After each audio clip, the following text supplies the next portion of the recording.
You know, the first thing we're going to do, we're going to get on my boat, and my boat's called Tangerine, and she's really, really safe. Look, come into the boat. Ooh, look at the boat. I will row you. Do you want to sit on one side, Freddie? Yeah, look. Look, I found a torch. Here, come into my boat. You can shine the torch. A shark. Shark. Hurry, look, grab my torch. How do you get into the boat? Do you want to come into the boat with me? It's nice and soft and comfortable. So we start our journey. Okay, and we're going to see all sorts of different things. See a shark. I can see a shark. Okay, well, as long as he's a long way away, we're okay. Imagining Autism is a creative, play-based practice. It involves working with autistic children in multisensory environments, working with interactive media.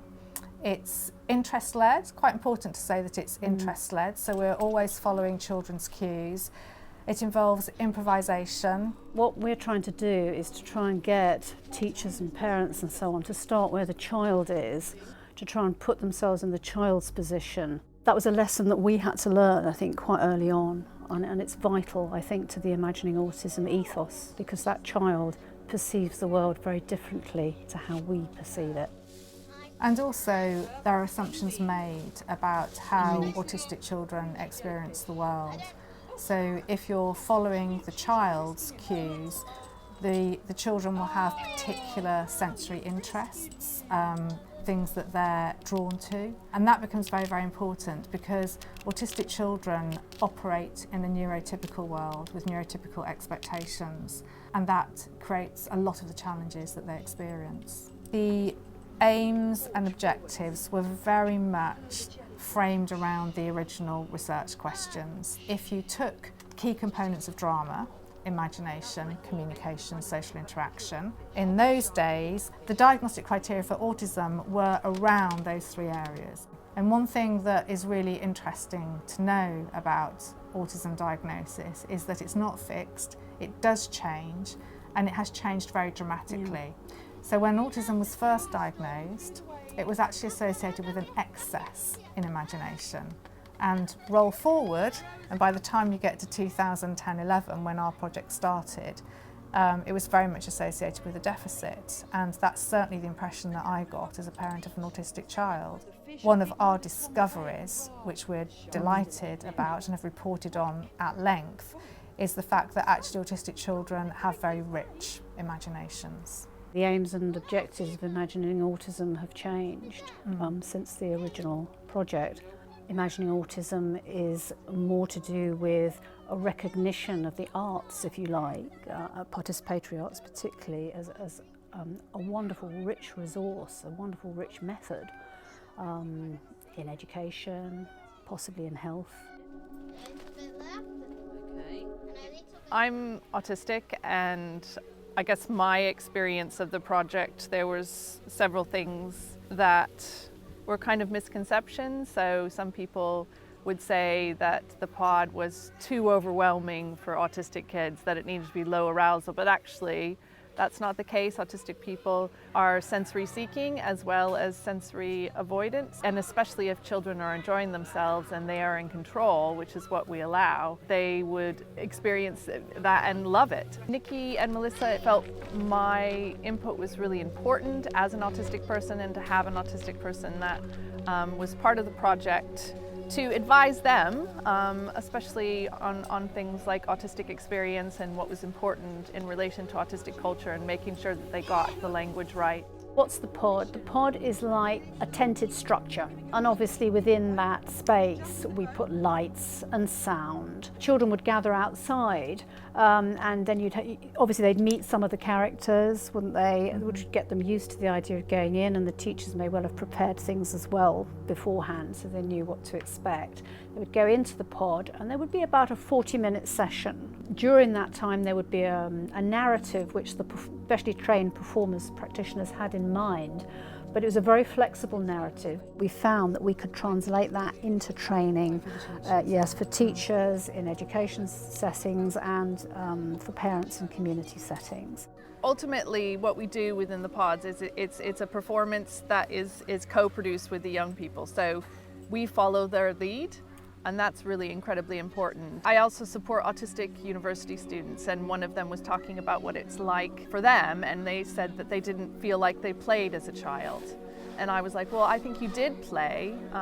Play can be all sorts of different things.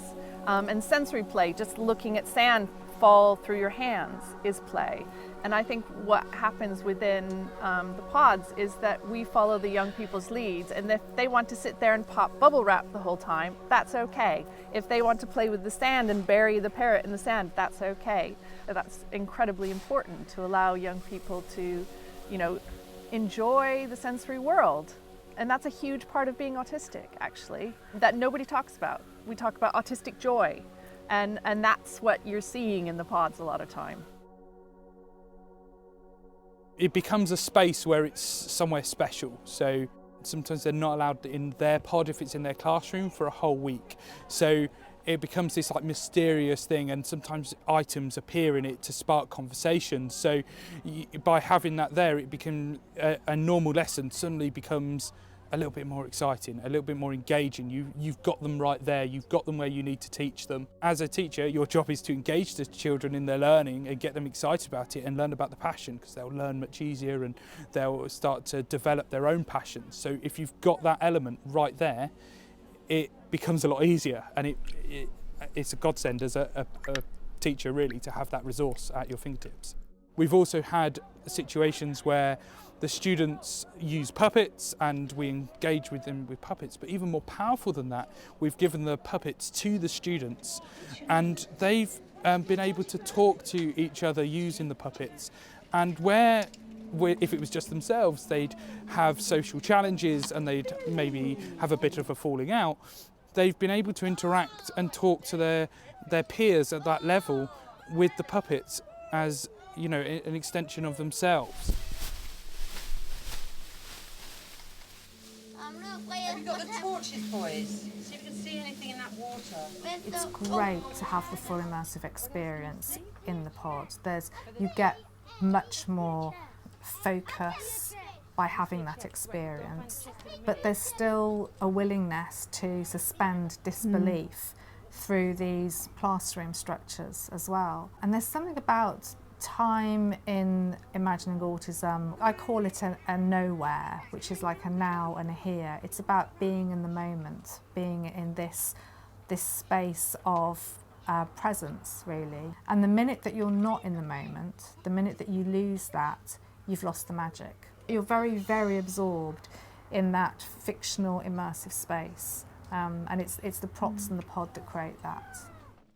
My favourite part was the slither. The treasure. You like the treasure. Why did you like the treasure? Was a teapot inside?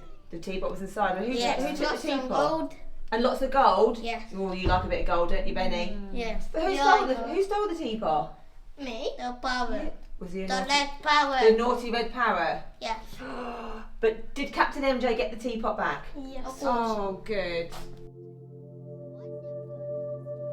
Now that we've been able to upskill our teachers around this project, the next stage is to take these basic principles and teach the parents how they can use this at home. And that way, if we've got consistency across the school and we've got it across home, then that transition can become a lot easier for our students, which, to be honest, they find really, really difficult. It's given us a chance as adults to learn that we need to step back and we need to observe and we need to wait and let children take the lead sometimes. We need to let these children they express themselves in very different ways sometimes. We have to learn to pick up on those emotional, social cues, their language cues, and actually learn how to explore those and expand them as well.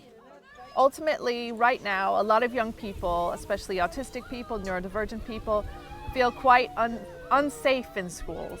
And these pods are quite welcoming, they're a fun experience, and it brings the joy back to education, and it makes young people feel safer and feel that they are enjoying school. And I think especially for neurodivergent autistic people, young people, that's really important, to give them a space to kind of play and be totally immersed in something and really enjoy it.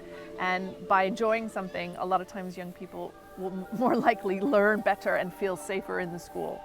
When I saw that sign outside the classroom, it said the Imagining Autism pod, I just felt this huge sense of achievement. We've done it, it's become permanent, it's alive in a school and it has a life of its own. It is an autistic-led project now, I think that's fair to say. We have had autistic involvement and advocacy at every level of the project.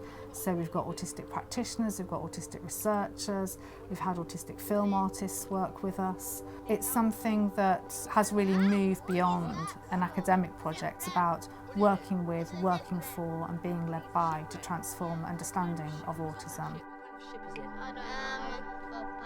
Yeah, why do you know that, Benny? You're right. Why do you know that? How do you know that?